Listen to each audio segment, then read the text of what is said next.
Now that the first week of the NFL free agency period is over, we're going to look at who the Dolphins have added, kind of compare them to who they have lost, and see, did the team get better? Or did they get worse? Or are they the same? Or did they go out for cheeseburgers?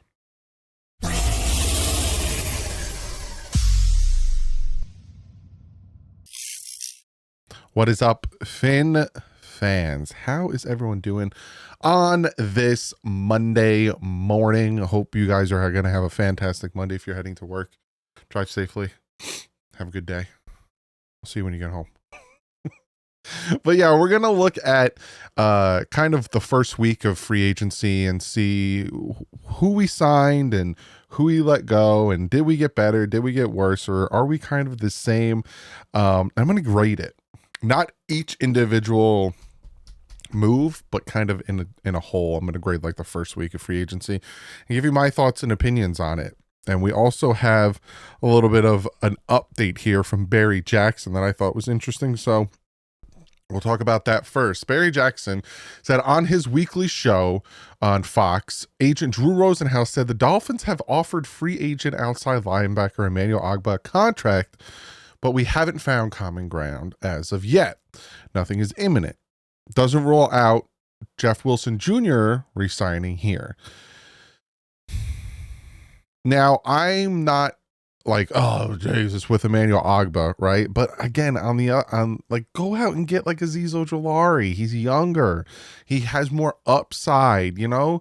Like Emmanuel Ogbah, it's the whole. I keep going back to Stephen Ross's letter and him saying the status quo is not good enough. Yet we're literally bringing back so many of the players we had last year. Emmanuel Ogbah, Jeff Wilson Jr., Liam Eichenberg. Like, it's not making any sense to me why we don't want to get better. And that's kind of the theme for this video, is why don't they want to get better? And you can say, well, because they can't afford it. They can afford it. They can afford to do whatever they want. Again, I've said it ad nauseum on how they can very easily give players that deserve a contract extension and clear up cap space. They can very easily do it. And for some reason, they're just stuck in this mode of, no, we were this close. You weren't. You weren't. You went 8-9. You weren't this close. You weren't even this close in 2023 when at the end of the year, your whole entire team got injured and you didn't build any depth behind it. You were never really that close. You needed to make changes. You needed to make adjustments, and you didn't from 23 to 24. Hence, you starting out 2-6 and having to claw your way out.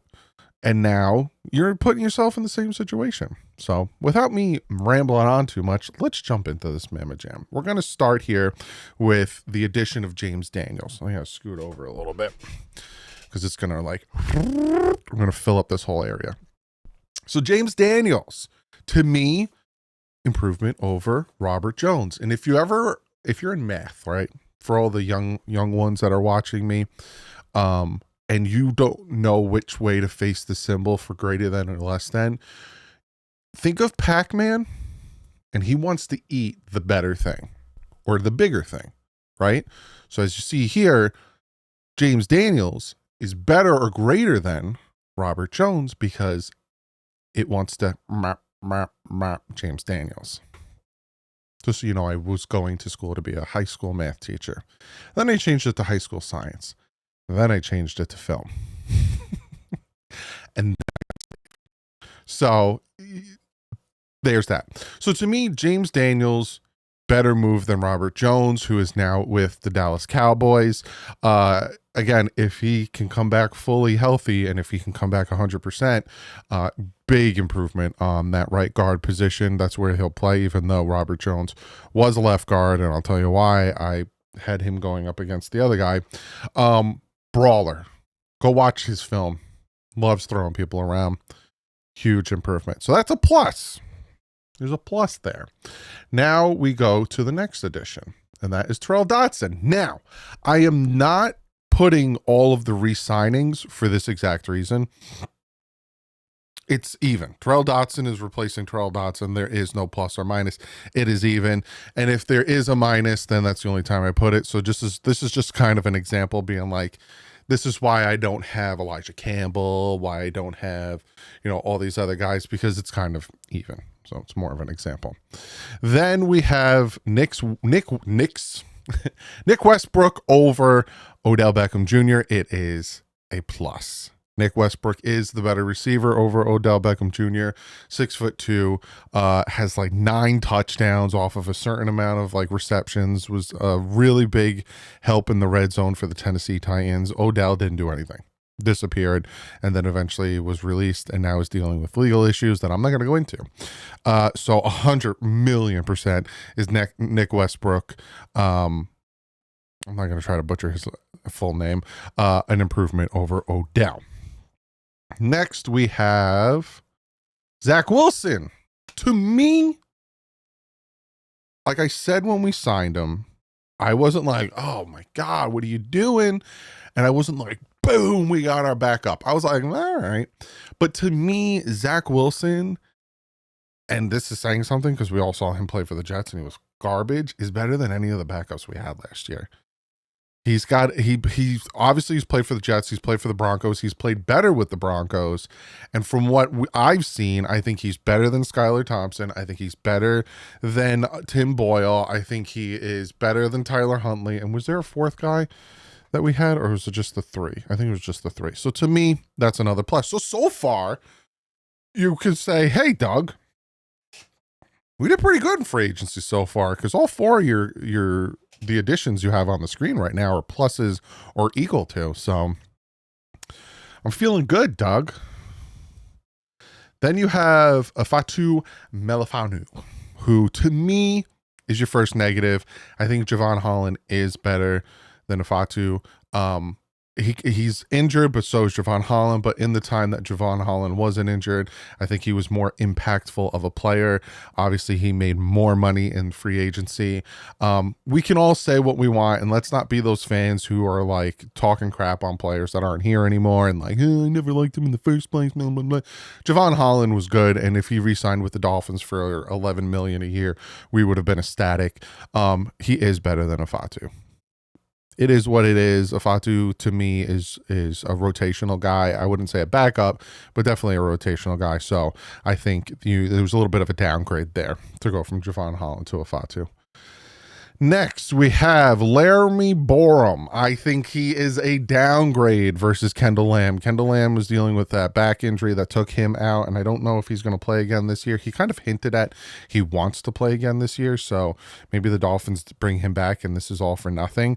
But I think Kendall Lamb is better than Larry Borum. If the Chicago Bears... If you go and sign an offensive lineman off of the Chicago Bears free agency wire, essentially a free agent from the Chicago Bears, why? They weren't like, that's what I'm going to say. So obviously that's a downgrade. Next, Ashton Davis, obvious. One more time, Octavius, obvious.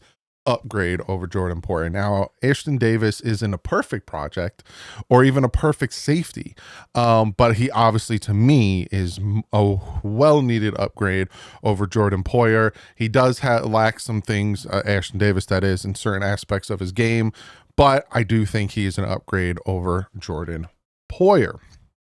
Next, KJ Britt. I do not think he is an upgrade over Anthony Walker Jr. I am not high on Anthony Walker Jr. When we signed Anthony Walker Jr., I'm just going to call him Anthony Walker, because if I say the full name anymore, I'm going to lose my mind. When we signed Anthony Walker, I knew he wasn't going to be great in coverage. I knew he was more of a thumper, and that's kind of where KJ Britt is. But I think Anthony Walker has a little bit more of that upside. And essentially we switched. So, KJ Britt came from Tampa to here, and then Anthony Walker is now in Tampa. But I think Anthony Walker is just a little bit better. Next, we have Alexander Madison. I don't think he's better than Raheem Mostert. Raheem Mostert gave us a 20-plus touchdown season. Yes, Raheem Mostert had his down year last year with his fumbles. That kind of cost us some games. But I don't think Alexander Madison is better than Raheem Mostert. And again, I'm not going to be one of those fans who, as soon as a free agent leaves this team, he's the worst thing since sliced bread, because that's just not how it works. So I don't think Alexander Madison is better than Raheem Mostert. And again, it was another, I didn't even do this on purpose, putting them back to back. Another situation where Alexander Madison comes from the Raiders to us, and then Raheem Mostert is now with the Raiders. Then we have Liam Eichenberg. And I told you with Terrell Dotson, I am not going to talk about re-signings unless it is something like this.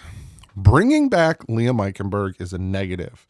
And I don't care that it's Liam Eichenberg versus Liam Eichenberg, so it's an equal.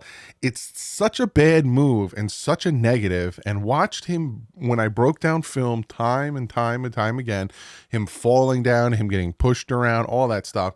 It is such a negative. No. Bad move. Shouldn't have done it. So as of we're sitting right now, we have 4 positives, and we have 5 negatives and 1 equal. So far, the team got worse. Next, we have Ryan Stonehouse versus Jake Bailey, and he is better. I talked about it yesterday when we signed him. Love the move, love the signing, love the leg. So yeah, Ryan Stonehouse, much better than Jake Bailey, and hopefully can really help our special teams in flipping the field in certain situations, especially if it's a defensive game where, you know, both offenses are kind of struggling, but our defenses are doing great. You pin them, you get a safety or get a pick six, it would be huge. So to me, obviously, Ryan Stonehouse is a plus. And then the last one I have on my list is Pharaoh Brown. Now, this one was a hard one because I like Durham Smythe, and I think Durham Smythe just didn't fit the system that Mike McDaniel was incorporating. I think obviously, my brain's not working. Obviously, Johnny Smith fits it better. But watching Pharaoh Brown play and watching a few of his screenplays and watching, you know, him kind of take people's lunch money, I gave Pharaoh Brown the nod, and I think he is better than Durham Smythe. So there is your positive as well. So if you look at the team, the Miami Dolphins have 1, 2, 3, 4, 5, 6 positives and 1, 2, 3, 4, 5 negatives and an equal. So if you're going off of that, you would think that the team got just a little bit better. I'm going to supersede my thought process. I don't think the team got better. I don't think it got worse, but I necessarily don't think it got better. I think it's status quo. And I think that, to me personally, nothing really changed. Which sucks because things needed to change and they just didn't change. So for the first week of free agency, I was going to give this team like the signings I liked. I liked James Daniels. I liked Terrell Dotson. I liked Nick Westbrook. Ashton Davis, I was happy with. Right? Those 4, like the ones that I was like, this is a good move, was James Daniels, Terrell Dotson, and Nick Westbrook. Those 3 signings, I was like, this is a good move. I'm happy with what they were doing. Everything else was either I don't like it, like Larry Borum, Liam Eichenberg, like those moves, I was like, I don't really like these moves. Or I was like, this isn't bad, this isn't good, like a Fatu Melifanu or KJ Britt, or, you know, those moves, I was just like, all right, you know, they could help, but they're not going to be crazy. And then we, you know, yesterday we bring in Ryan Stonehouse, and I'm like, I like that. I like that. So, you know, I was bordering around C+, and then Liam Eichenberg's not re-signing, dropped it down to a C-, almost a D. And then I'm like floating around a C because I don't think they did enough in the first week. Now, again, things could change, and I'm going to continue to talk about and grade the off season. I'm just talking about that first week. So obviously things could change. But as of right now, I give it like a C. Just a solid C. I don't really think they did anything to blow it out of the water. I don't think they really made any moves for us to sit back and look at it and go, we're better. They addressed the needs they needed to, and I feel good about this team going into the draft. Now the draft's over a month away, so they could do things, but the reason me saying that is there's not a lot left out there, especially at defensive tackle. So a C, right? It's all right. They did all right. To me, they added, not re-signed, added. They added 1, 2, 3 starters. McFarland Brown, I don't think he's necessarily a starter. Ryan Stonehouse starter, James Daniels starter, Nick Westbrook is going to be your third receiver, essentially a starter. Now, you're going to be forced to probably have Ashton Davis and Ifeatu Melifonwu be your starting safeties because you don't know what else you're going to do. But like legit starters, they added 3. And the list is 1, 2, 3, 4, 5, 6, 7, 8, 9, 10, 11, 12, 13. You added 3 starters. In my opinion, that's not good. That's not good. That's like having 13 draft picks and you get 3 starters out of them. It ain't good. You needed to do better than that. So it's a C. The needle didn't move for me personally. We're still the same. We're in the same situation we were at 8 and 9. We have no defensive line except for 3 players. One of them's a starter. The others are third strings. We need help at the cornerback position. We need help at the safety position. It's like a lot of the needs. We have no guard opposite of James Daniels. Like a lot of those needs are still there and they haven't changed after the first week. And that's not good. So let's get to see. Comment below though. Let me know what you think. What is your grade on the first week of free agency? What's your thoughts on bringing back Emmanuel Ogbah or Jeff Wilson Jr.? And let me know what you think of, did we get better or worse? Comment below. I will see you tomorrow. If there's news later today, I will break it. If there's news tomorrow, I will make a video. But I got a lot planned. And then starting next week, we start the draft. And I start breaking down my prospects. I don't know when I'll do mock drafts, but we get into the draft. So it's going to be fun. But like usual, stay classy. FN top.